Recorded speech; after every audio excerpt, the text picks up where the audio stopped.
Hey guys, I'm here with my father today, and we will be talking about the topic of child punishment.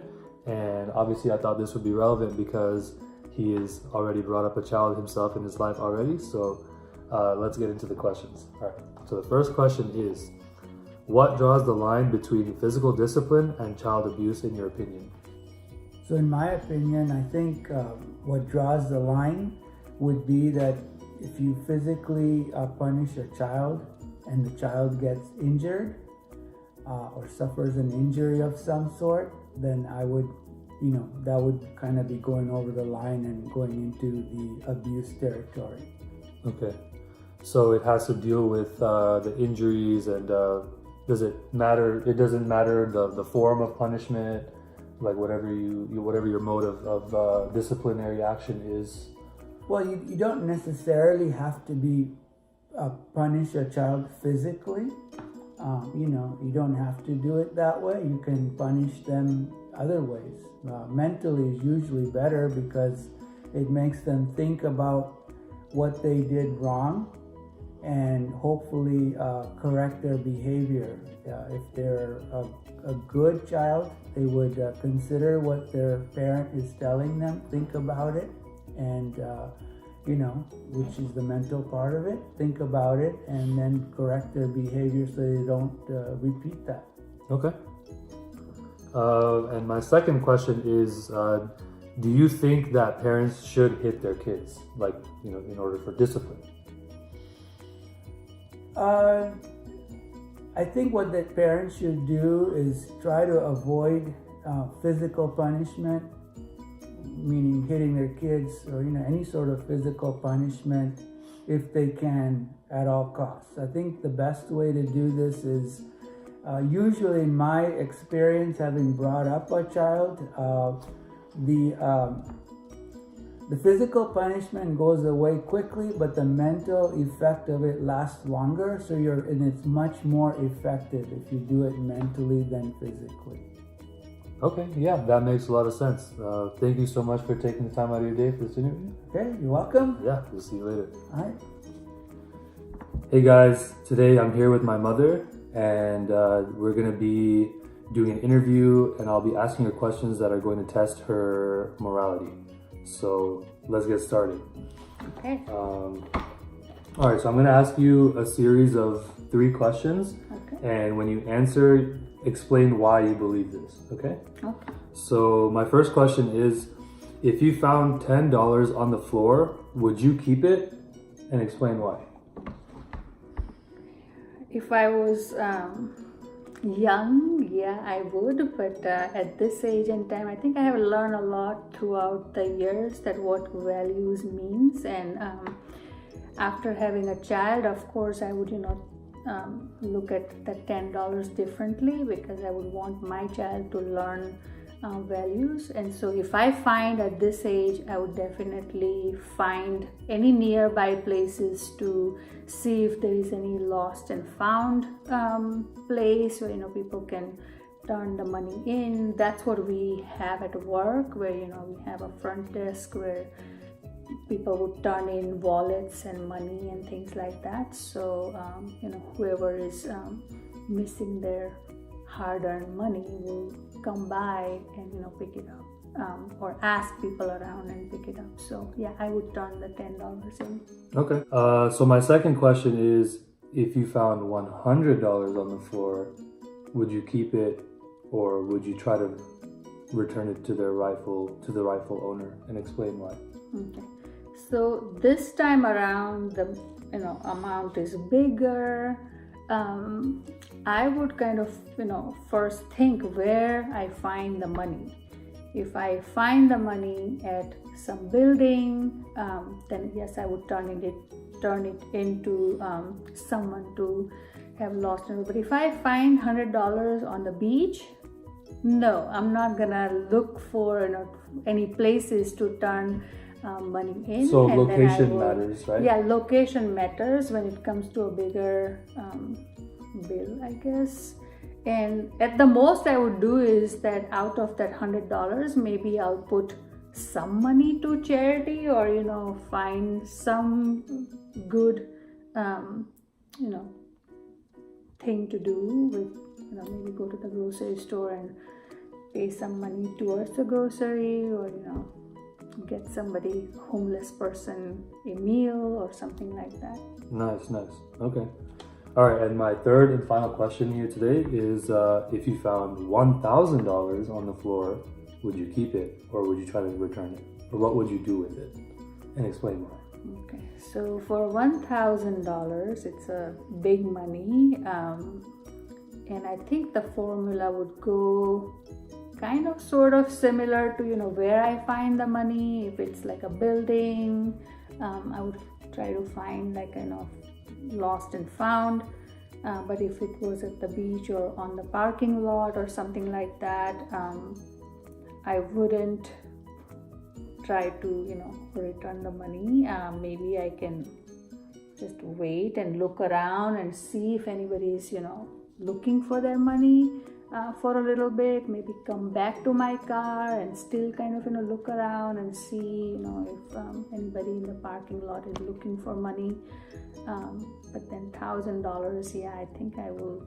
I think it goes same for $10, $1,000, or $100 or $1,000, where I find it. So does the amount of money have any sort of effect on what you would do with it, or do you have is there like a limit to which you would decide to keep it, or as the value of the money goes up, you would feel morally wrong about taking it if you were to keep it?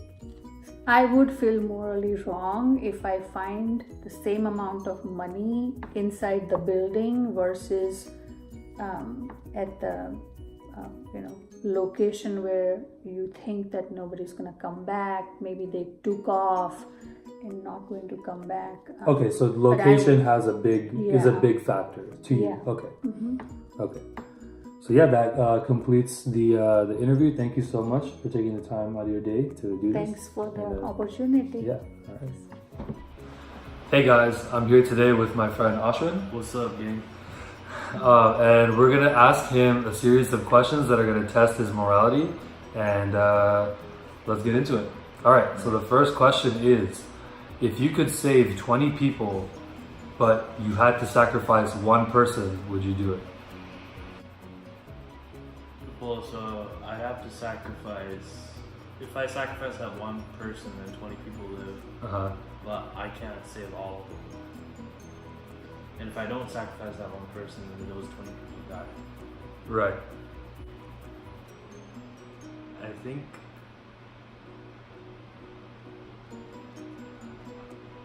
No, I can't do it. You can't do it? No man left behind. No man left behind? It's either they all live or I die with them. He's a loyal man, people. Yeah. All right. Next question. If you could save 100 people, but you had to sacrifice one person, would you do it? And this person could be like anyone, like healthy, sick, like whatever. Like there's no. They'll leave it up to your imagination. If this person was already on their deathbed, then I mean the choice would be easy. Obviously, I would. Mm-hmm. So does the number of people that are at stake change your decision to keep them alive or to sacrifice the one person, or because it's just more people at stake, So I think it does, even though I'd more not feel great about it. Yeah. Okay, so if you had to sacrifice one person to save 1,000 people, would you feel any less morally wrong to sacrifice that one person because you're saving more people? I mean, yeah, the pressure of saving 1,000 people would definitely be a lot stronger than 100. Mm-hmm. Definitely way up there compared to like 20. But I'd still feel like worse about it. But would I do it or not? I think at that point I have no other choice but to do that. Okay, so do you feel like obligation in that sense then? Yeah. Okay. All right, thank you for taking the time out of your day to complete this interview, Ashwin. I appreciate it, and we will see you guys next time. Hey guys, I'm here today with my friend Darby, and I'm going to be asking her a simple interview question. So let's say that you're in a classroom and you're taking a test, and there's a whole bunch of other people in the classroom, and your best friend is one of them. And let's say that you actually catch your best friend cheating on the test. And then you both hand your papers in and you didn't cheat or anything like that.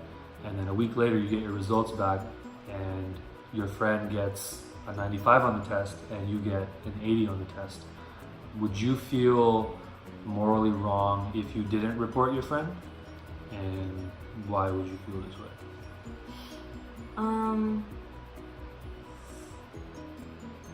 I wouldn't feel morally wrong, to be honest, because I would feel like an obligation to her to not say anything. But if it was the people like I didn't really know or care about and I knew they were cheating, I would be down to report them. Because at the end of the day, if there's a curve, like, I need my grade, you know? What if your friend was the one that set the curve so that you wouldn't benefit from it? So what if your friend was... And it put you and a whole bunch of other people in that situation of not being able to benefit from the curve. I mean, I would tell her the first time if I notice it happening, but if it happens again, like I would be down to report it because like I've told her, and if it keeps happening and if it affects my grade personally, like I would report her. So why is it different that you are more easily willing to kind of snitch on somebody that you didn't know versus your friend? What establishes that difference? Is it the fact that you'll probably talk to them after, and you don't want them to find out that you were the one that ratted them out, and you don't feel that you would get caught if it was somebody that you didn't know? Honestly, it's more of like an emotional connection to them because like I would feel obligated to not say anything because like at the end of the day they are my friends. But if those are the type of friends I'm surrounding myself with, that's something I need to question myself about. Yeah. Okay. All right. Thank you.